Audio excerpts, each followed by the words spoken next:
Welcome back. Today we're talking about something super relatable, maybe even a little spicy. Frenemies. You know, that friend who's not quite your enemy, but also not exactly on your side either. We'll discuss on what's a frenemy, why do we end up with them, and how do we survive them. Okay, first, what's a frenemy? Well, the word itself is a mashup, a portmanteau of friend and enemy. That's right, English doing its word blender thing. According to dictionaries, a frenemy is someone who acts friendly, but underneath there's some real rivalry, jealousy, or just low-key hostility. So where did this word come from? And why does it feel like someone made it just for our Instagram drama? The earliest printed version of frenemies goes way back to 1891, oddly enough, in a small Kansas newspaper. But the modernish spelling, frenemy, was popularized around 1953 when gossip columnist Walter Winchell joked, "How about calling the Russians our frenemies?" Then in 1977, Jessica Mitford credited one of her sisters who as a kid used the term to describe a neighbor. "We played together constantly, all the time, disliking each other heartily." So yeah, frenemies are old, but somehow as modern as your last group chat drama. As writer Arthur C. Brooks puts it, a frenemy is someone who appears supportive but may trash talk you behind your back, compete with you, manipulate you. Why this matters? Friendships are supposed to give us intimacy, trust, reliability, but when one of those pillars is missing or unstable, the relationship becomes risky. Here are 3 classic types of frenemies. The competitive frenemy. They smile at you, but always trying to top you, undermine you. The two-faced frenemy. Fine to your face, vicious behind your back. The manipulative frenemy. Uses emotional tricks, social exclusion, or indirect tactics rather than open conflict. Why do frenemies even exist, you might ask? If you sense the person isn't truly your friend, why stay? Here are a few reasons why. 1. Convenience. Sometimes it's easier to not rock the boat. You're in the same friend circle, same gym, same work, same church. 2. Benefits. They might have connections, status, or be useful in some way. 3. Denial. We tell ourselves, "I'm overthinking," or "they didn't mean it." 4. Nostalgia. You've known them forever, so even when they're petty, you kind of stick around out of habit. But there's a cost. Betrayal by someone you counted on hits deeper. Psychologists note that friendship betrayal creates a sense of shock, loss, and can damage self-esteem. So staying in a frenemy situation has hidden emotional risk. Before we jump into the real life case, here are practical signs of a frenemy. You feel uncomfortable around them, even when everything seems fine. When you achieve something, instead of genuinely celebrating you, you sense envy or minimal acknowledgement. They share your secrets behind your back, or you learn that they've done so.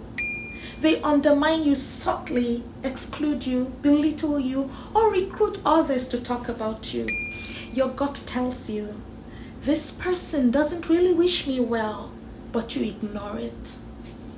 One handy self-quiz from Brooks. Ask yourself whether the person provides companionship, help, intimacy, reliable alliance, validation, and emotional security. If you're mostly missing those, you may be in a frenemy dynamic. It's not about villainizing the friend immediately, but being alert to the pattern. Now, here's a real and shocking case where things went way beyond petty rivalry. Shanquella Robinson, a 25-year-old woman from Charlotte, North Carolina, went on a trip to Cabo San Lucas with 6 people she thought were friends. Things went very wrong and she died. Authorities later said her death wasn't just an accident. There were injuries, a broken neck, and major contradictions in the accounts given by the people she traveled with. At first, her friends told her family she died of alcohol poisoning, but later the medical examiner ruled her death a direct attack. There was video footage of a woman striking Shanquella during the trip. The whole situation raised serious questions about trust, loyalty, and how well we really know the people we call friends. Well, this feels like a frenemy story on steroids. These weren't just acquaintances. She trusted these people, and when things went south, they didn't behave like friends. They concealed, they obfuscated, they betrayed.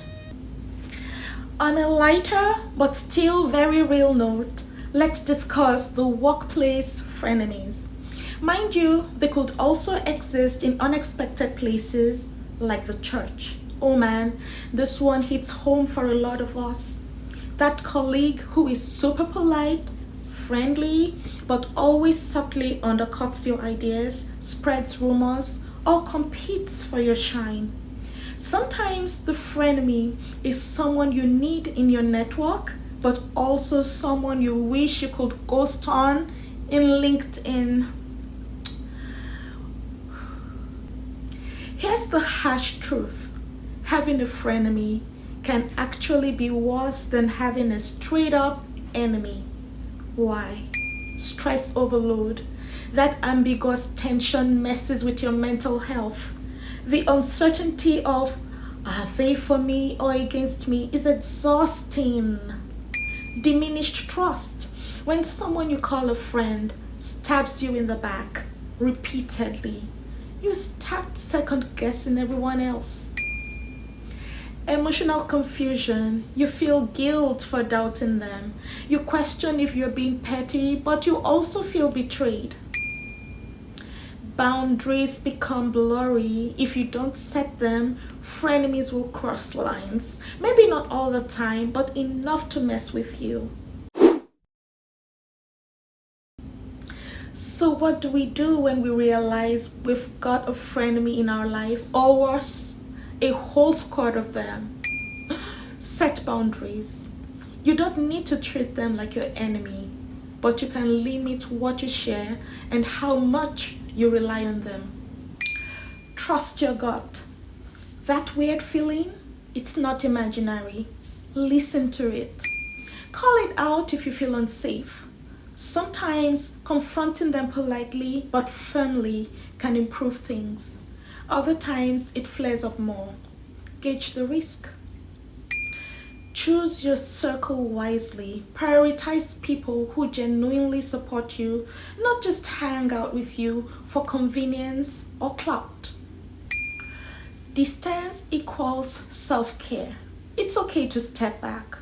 If someone's draining you, you don't owe them your emotional energy. Seek real friends. Invest in relationships where you feel safe, valued, celebrated, and seen.